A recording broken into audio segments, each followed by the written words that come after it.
My next guests are Jill Handley and Lara Donnelly. Laura is a veteran teacher and school counselor in Jefferson County Public Schools in Kentucky. She is an education consultant, speaker, and author supporting schools and administrators with burnout, family engagement, and multilingual learners with trauma and mental health concerns. Donnelly has been featured in podcasts, news articles, and televised interviews for expertise in supporting mental health. In addition, she has presented at numerous national conferences, including ASCD, ESEA, and the Whole School Reach Conference.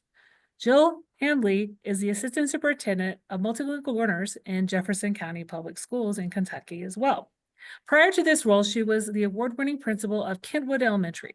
During her 16-year tenure as principal, she led the school to be recognized for several achievements, including National School of Character, National Distinguished ESEA School, and the first family-friendly certified school in the state of Kentucky.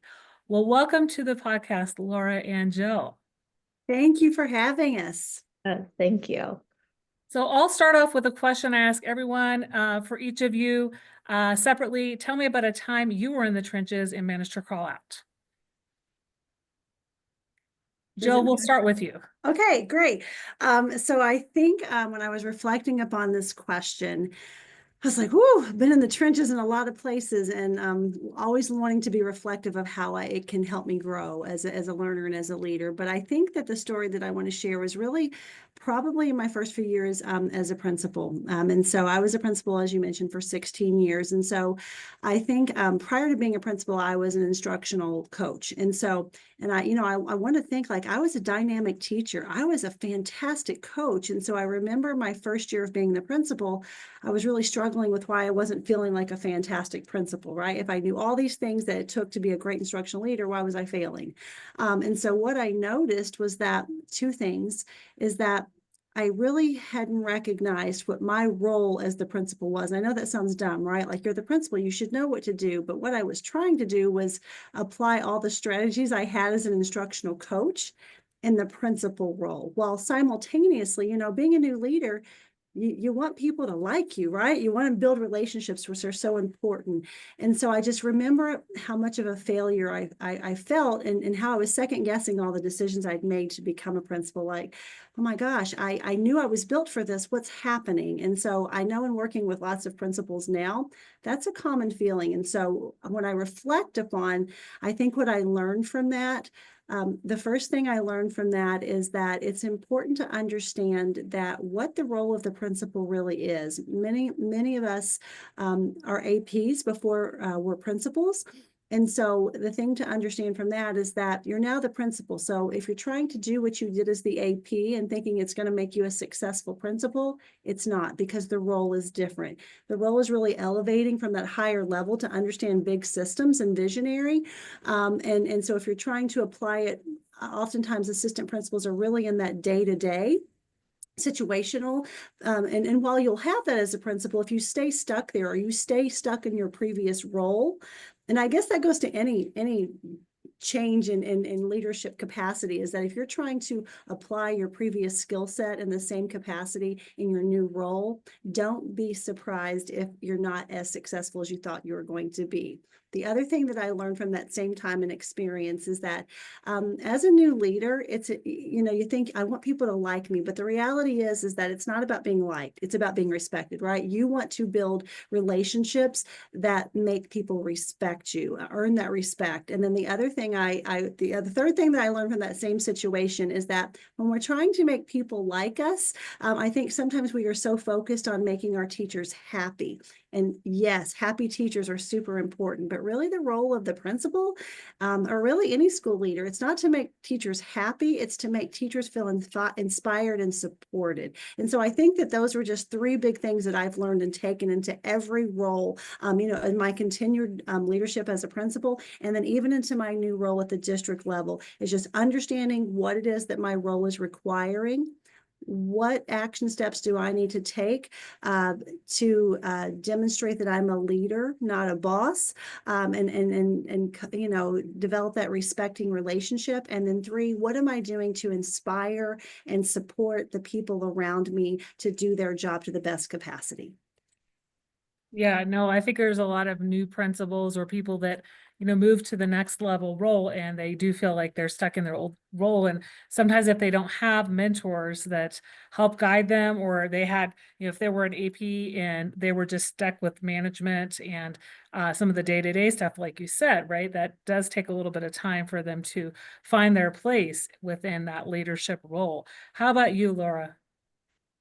So mine is similar in that I was a teacher first. I taught kids with emotional behavior disorders in a special class. So I had 8 kids max in my classroom. But our special education team was like a pretty tight core. And after those 3 years, I moved into a vertical position as a counselor. And in the state of Kentucky, counselors assume administrative responsibilities too. So they're considered administrators. Um, and it was really tricky because as soon as I made that move, I expected those relationships that I'd already built and established with our team to continue, but it was not the same at all.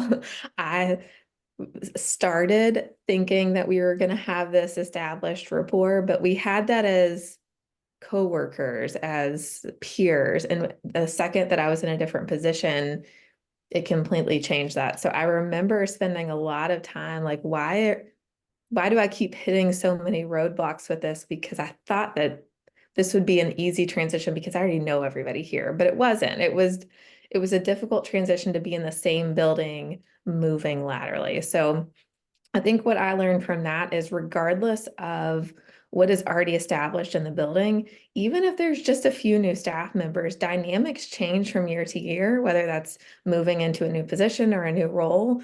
And so almost every year there's a reset button that has to happen to make things successful. So that shifts in culture.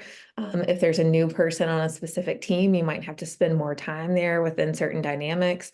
And then also as a leader, you have to stop and just pause and ask, how am I contributing to the situation? Like, am I hitting the reset button? Also, how am I helping shape the dynamic of the culture in the building? Mhm.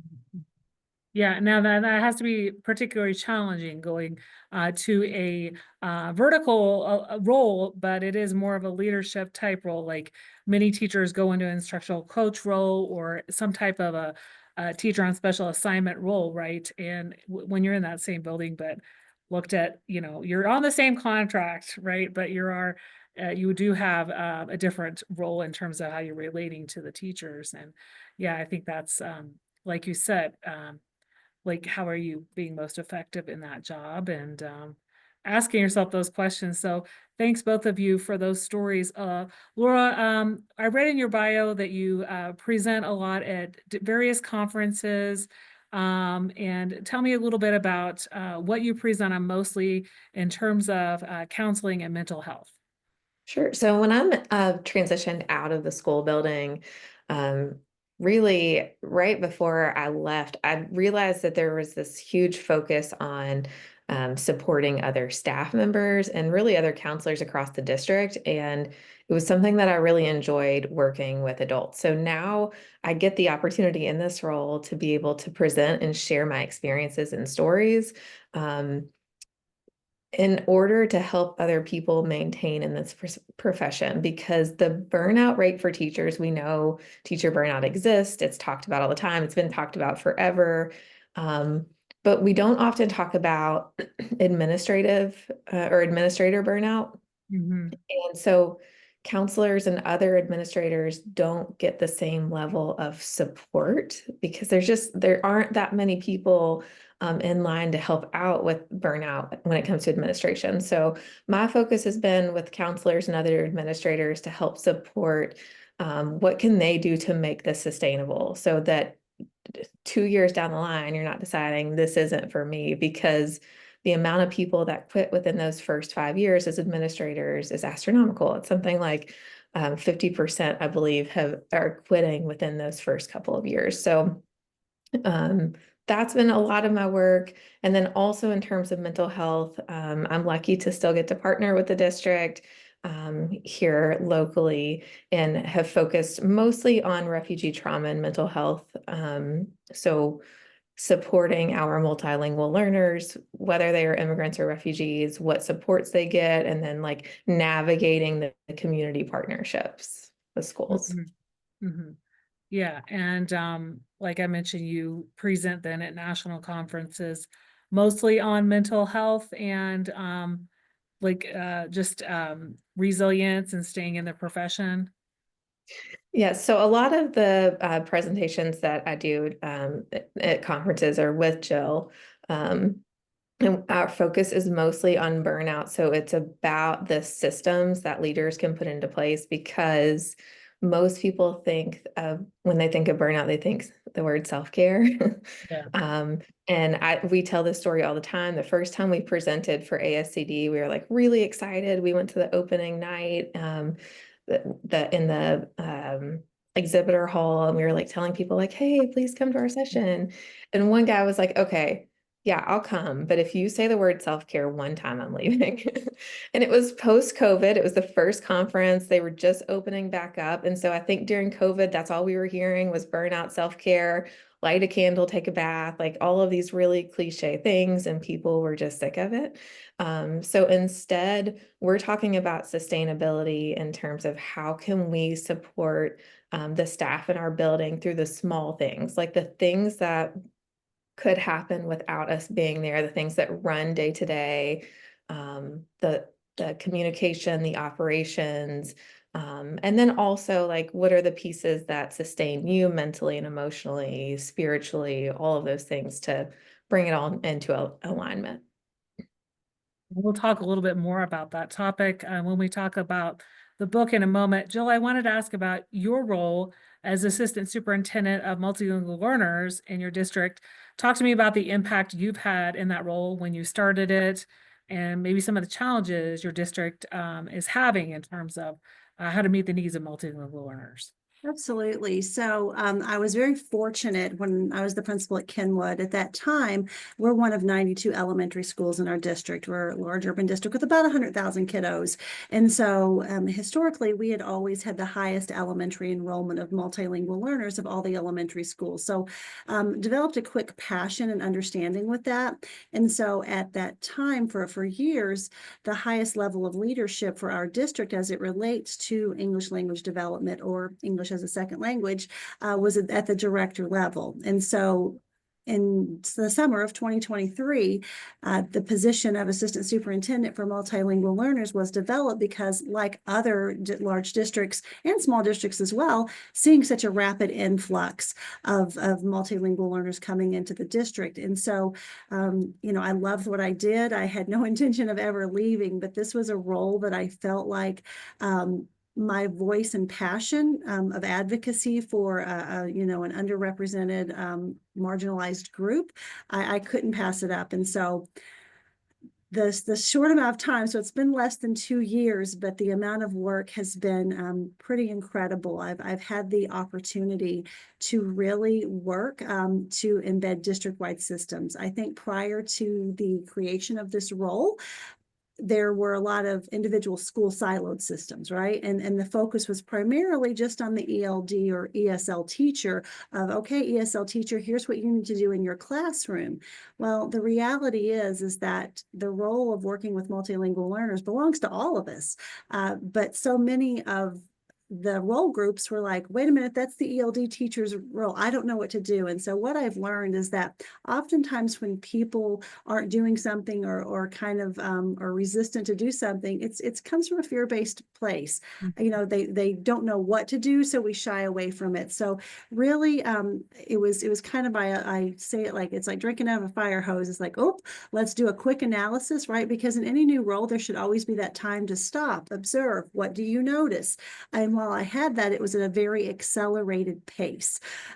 So we were able to, since in just the short time we've been able to implement just district systems to where it really streamlines consistency for all of our schools to better understand and build capacity for all of the role groups to understand how they're working collectively to support our multilingual learners. We really bridged it under 4 different what we're calling key practices. Key practice 1 being the inclusive environment.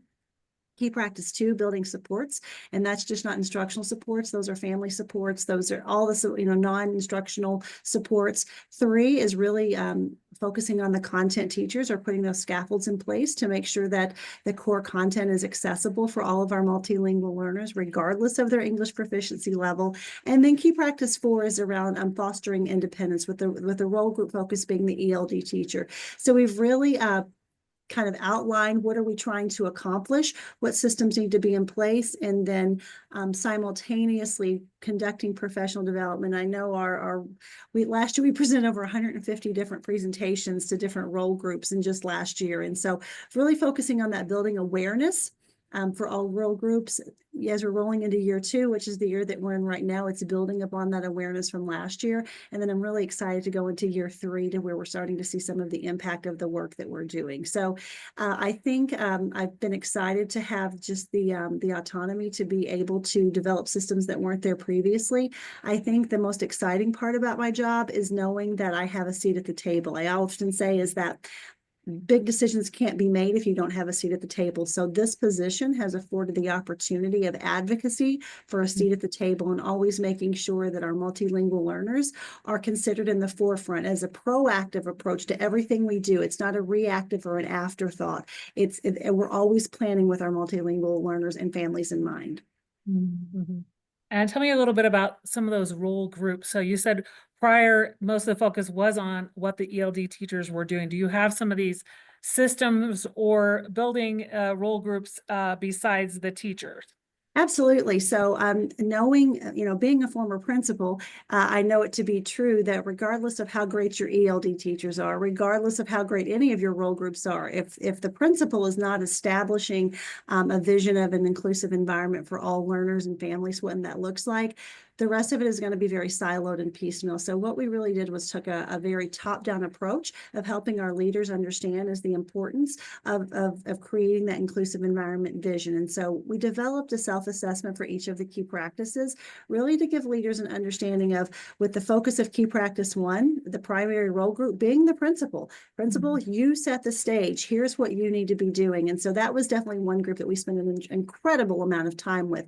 We were also working, in key practice 2, that encompassed probably all of the others, right? So key practice 1 was primarily district leadership and school building principals. Role group 3 were content teachers. Role group 4 for key practice was ELD teachers. And really role group 2 was everybody else. Everybody else, from the assistant principal to the counselor to the nurse to the bus driver, and everybody in between, because we know that when we plan supports for students, everybody has a role in that. And so when I say it was a very comprehensive approach, it was if there was a role group, we did it. And so I think where we've shifted some of our focus this year is that, like every district, we have lots of different departments. So last year we were facing forward with all the role groups. We were in front of every role group. This year, we're still continuing that, but at the same time, we're also working in tandem to collaborate with some of the other departments to build capacity for them. So for example, our culture and climate department that really works on supporting PBIS and behavior in schools.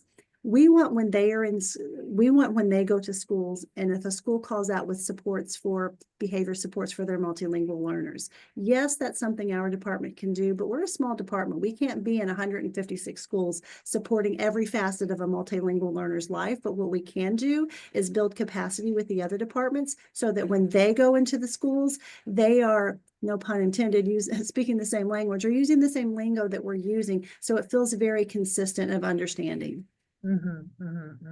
Yeah, like you said, a lot of these are proactive strategies, including everybody who is going to be working with the kids throughout the day, right? Not just the teachers, but paras and counselors and the cafeteria workers, all those people. And then also, like you said, climate and culture is a big piece, because if kids are coming in from a variety of different countries and a variety of different expectations into how schooling is, right? Then, being able to work proactively with the climate culture. So they know what the expectations are in their school. Absolutely. So I brought you both on to talk about your book, What Can I Take Off Your Plate? A Structural and Sustainable Approach to Countering Teacher Burnout. So what led you to writing the book? What are some key takeaways? And, You already talked a little bit about, not talking about self-care necessarily, but more about sustainability. Yeah, so I think one of the biggest reasons that we decided to write the book is because we had done so much work with our culture and climate that when we started to present at different conferences, just the level of takeaway, people seemed to want more. But when we really looked at it holistically, when we finally decided, like, yeah, that we would like to write about this, the really cool thing was looking at our teacher retention rates. So our teachers, if they left, it was because their husband moved, got a job in a different state, and so they were moving, or people retired. And that was really most of the reasons why people left. But overall, we had something like in a 6 or 7 year time span, about 96% teacher retention, with several years at 100%, which in our district is pretty unheard of, just because there are so many options. There are like 80 other elementary schools. We don't work with we didn't have like an easy population. Our school was anywhere it fluctuated from like 80 to 86% free reduced lunch. We had by the last year was probably like 44% multilingual learners. We had right under 600 students. We had a beautifully diverse population, but it wasn't an easy place to work, but people wanted to be there because of the culture that we developed. So once it got past COVID, we were like, okay, we made it. We started really presenting and realizing, I guess, the strategies that we were sharing, some of them seem very simplistic, but not everybody's doing them. So putting it in one place of, if you pick up this book and you need something right away because your building's on fire and you need to triage this, you can go to section 3, and that's where that is. Whereas if you're looking for something more long-term, so not like the things that are going to make something happen right away, but over time to make this sustainable, that's like section 1 and 2. So that's just the gist of why, and kind of how we put it together. Yeah, I'm also thinking too, as it relates to that, I think when you're in your own building for a while, you assume this is what everybody does, right? And so when you get outside of your building, it's like, oh, wow, this is kind of a big deal. And thinking through the retention piece, but also really having longevity as a leader, understanding the importance of systems work.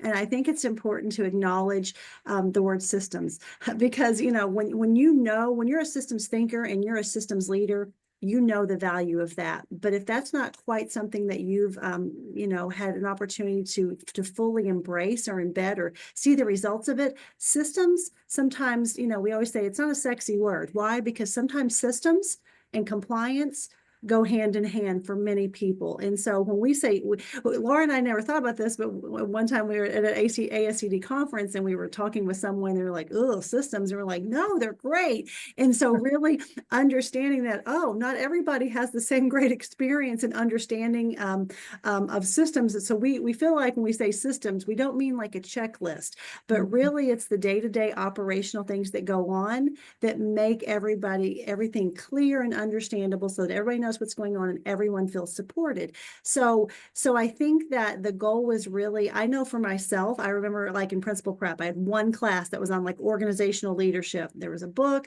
but because I wasn't a practitioner at the time, it all felt very theory based. My first few years as a principal, I had no AP. It was myself. It was a counselor. It wasn't Laura yet. And it felt like every single day, all I was doing was putting out fires. I was exhausted. I hated my job. Honestly, I was like, this is not what I signed up for. And then about year 5, our district added APs at the elementary level, and we were able to get an assistant principal who had worked at the middle school level. And she started talking about systems work and was like, perked my ears up, tell me more.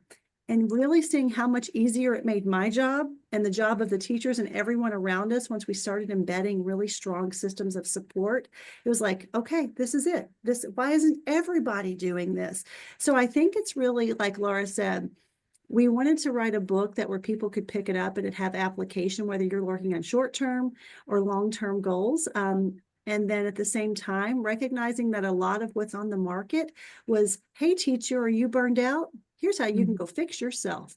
So knowing that, yes, it's important for teachers to invest in themselves. It's important for leaders to invest in ourselves, but really, if leaders, you play a role in that teacher burnout. And I think that's important to call out. Like you can be the person that says, I'm going to make a difference, or I'm going to be the cause of it. And so we wanted to write a book that for all those principals who are like, yep, I recognize the role I play, and let me see how I can put systems in place to not only make my job easier, but make the job easier of my staff and make them want to stay and do the good work that they signed up for.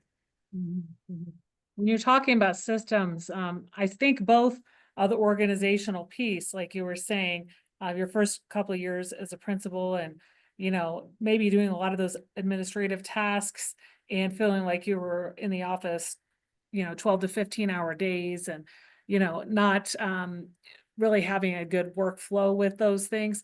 But I also think about systems in terms of like systems and structures within a building.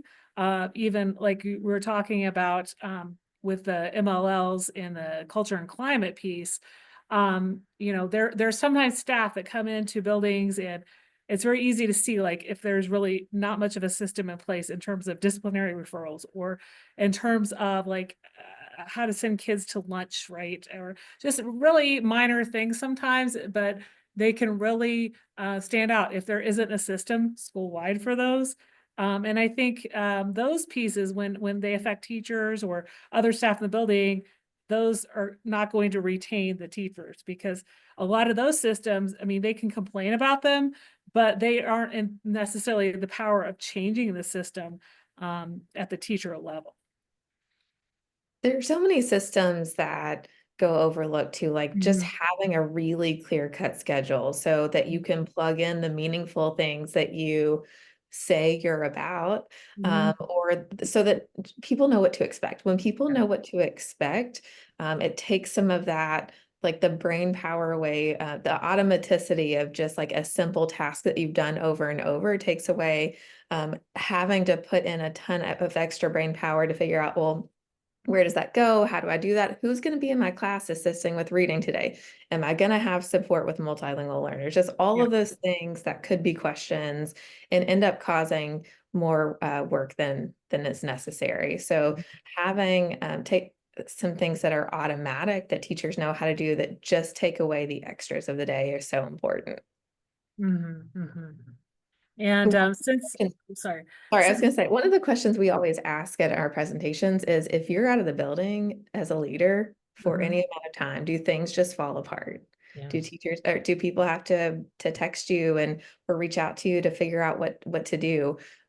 Or can your building run without you? And that's what we feel like when you have good systems in place, the building can continue even when and things go smoothly even when you're not there. And since the book has been published and you've been speaking at conferences about it, have you gotten a lot of feedback from readers who have implemented some of these tools into their daily life at work and or with staff, and feel like it's become they've increased retention and decreased teacher burnout? I think the first thing that comes to mind for me is one of the chapters we talk about is about supporting teachers through an effective coaching and professional development, really pouring into your teachers. And that's one that I feel like we've gotten a lot of feedback on as well. The approach that you all take in the book really gives me a thought about how to individualize it for each teacher.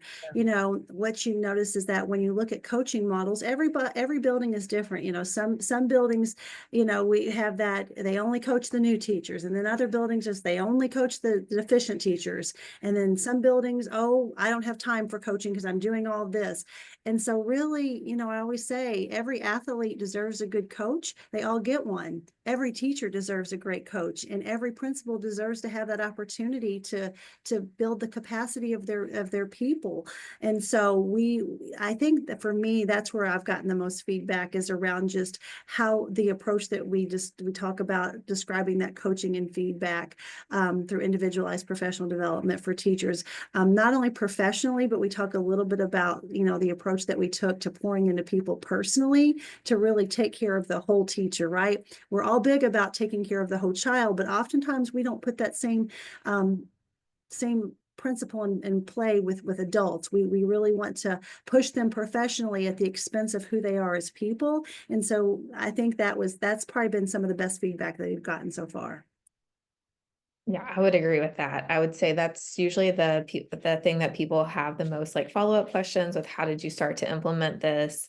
And really, I don't know that we talked about the structure of how we do that, but with our professional development and coaching that we do with teachers, in an hour time block first thing in the morning, they would get instructional coaching first, and then I would get to see them for a part of the time just to talk to them personally, like how are things going? And initially I got some like mindful coloring just to help people kind of de-stress and ground and just come down from all of the overwhelm that can happen in a day. And when I started, I thought that people were going to want to do that. And it turned out people just wanted to talk. Like they were struggling getting their kid dropped off at daycare on time and getting to work. So just like really pouring into them, allowing them to say what they needed personally, and investing that time. I would agree that's the one thing that we get the most feedback on, and just, people sharing of how they're implementing that in their own building. Mm-hmm. And do they get feedback, those leaders, that some of the staff might think it's silly to maybe do some of these activities, but then maybe in the long term, they see the benefits of it? I think there's probably always some initial pushback, because we had that as well. Yeah. Because when you first talk about it, it's like, okay, that sounds great, but I don't have time for that, right? We've got so much to do. There's really not time in the day. But once teachers have the opportunity to experience the day, what they take away is so valuable that they are ready for the next time it comes around. Well, I think this is definitely something that leaders can check out, and maybe find some of you at conferences. Are you planning in the late summer, early fall on doing any presentations, either virtually or in person? Right now, we are confirmed. We'll be at the ASCD ASCD ISD annual conference at the end of June, beginning of July. We present on June 30th and July 1st. So that is scheduled for right now, and then we're waiting to hear back and schedule more opportunities in the fall. Okay, great. Well, out of everything we've talked about today on the podcast, what's one thing each of you want listeners to remember? We'll start with you, Jill.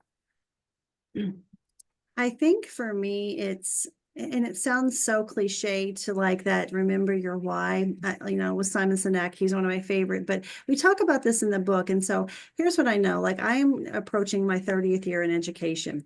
And so I remember when I entered education, that passion that I had, and then it hurts my heart to see that passion that young teachers and young leaders are starting with, and how quickly it's extinguished. And so I think the one takeaway I would want to say is, don't give up, right?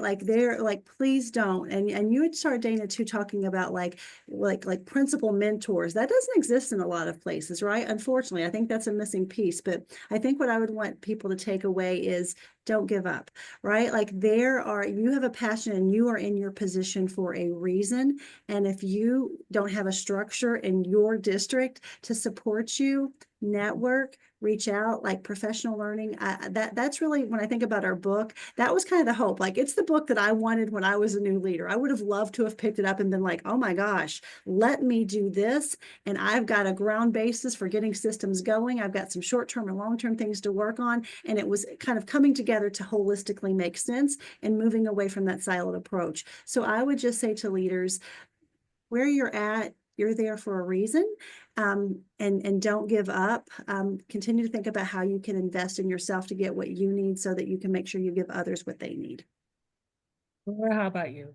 I would echo some of that to say, you're never going to regret investing in your people and in your systems, like the things that make your building work, because when you do, you're really investing in your people too. So it makes your life easier on the back end. It makes everybody know what to expect. And I think that the value in that is decreased burnout for yourself and for others. So invest in your people, invest in yourself. Can people find each of you online? Laura, I'll start with you. Sure. I have a website. It's my name, lauracdonnelly.com. I'm also on all socials as Lara Donnelly or Lara Donnelly Coaching. I'm most active on Instagram. So if you're on Instagram, I would love to connect with you and continue chatting. How about you, Jill? Yeah, I also have a website. It's called BeTheLeaderYouDeserve.com, titled after the podcast that I also have. And so definitely check me out there. I'm most active on LinkedIn, just with Jill Handley. And so like Laura, I think that we're our own best resources. And so some of our best connections have come from experiences like this, people we've met at conferences. And so we'd love to connect with you. Well, it was great having both of you on the podcast today. I hope people are able to see you present on this and also pick up your book and get some supports as they go into the next school year. Thanks, So Dana. Thanks for having us. yes, thank you so much for having us.